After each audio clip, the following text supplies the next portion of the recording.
Okay, today we are going to make a landscape, and a landscape is a picture of natural scenery. So it can be mountains, streams, the playground, but today we're going to make a river with a sailboat going through and some tree lines in the background. So we're going to talk about the elements of art, including line and shape, and we're going to talk about the midground, the foreground, the background.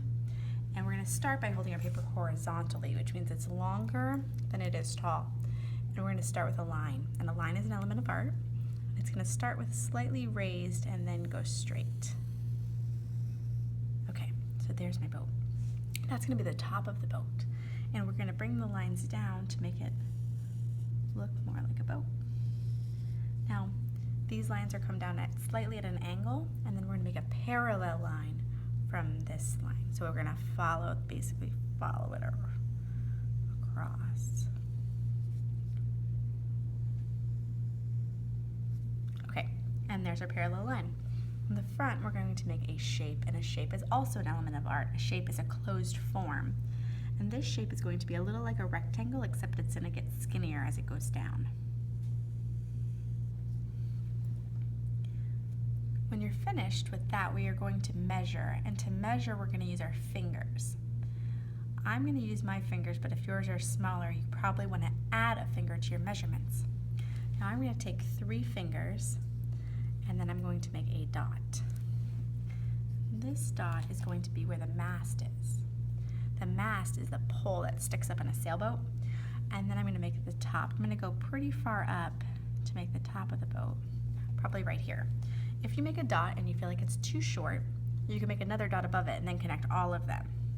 But I think I did a pretty good job. Now I'm going to come all the way down.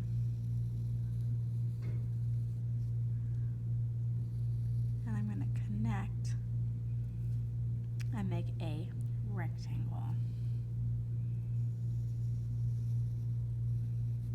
And if it's not perfect, that's okay. You can see my line kind of got a little wavy. To make more precise lines, you could use a ruler, but I'm going to use just this Sharpie for today. Now I'm going to use my fingers again, and I'm going to measure 2 fingers this time, and I'm going to put a dot. Now this dot's going to be my front sail, and I'm going to connect this dot to where my line ended and met my rectangular shape. So it's going to come right here, to right here. And then I'm going to connect it to the bottom, to the mast. I'm going to use that using a curved line, just like that. I'm going to start the top here, and I'm going to make my next sail, but I need to make the boom going across first. So using line again, I'm going to draw a rectangle. I'm going to make my rectangle go slightly upwards, and it's going to go all the way to the end of the boat. Okay, there's my boom, and I'm going to use a line to connect right here to right here. I kind of messed it, so I'm going to add a little tiny rectangle at the end. Okay. And then I'm going to add another line to show the sail is detached, and the line's going to run slightly parallel, but I'm going to have it connect at the top and the bottom. Now, this is a sailboat, so it's floating in water. And when a boat floats in water, you don't actually see the bottom, so I'm going to add a wavy line. You can see my line left a gap here, so I'm just going to make the boat line go all the way to the bottom. To make this look more like a boat, I'm going to add a couple lines coming off the side, just like that. Now, we are going to add a horizon line, and a horizon line is the line where the sky meets the land. So I'm going to draw a line going all the way across. When I hit the boat, I'm going to stop. It's going to go all the way across. So I have sky, sky, sky, sky, sky, land, or the edge of the water. What I'm going to do next is add a tree line.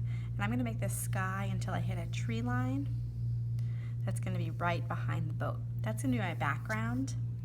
My foreground is this area in front of the boat, and the boat is actually in the midground.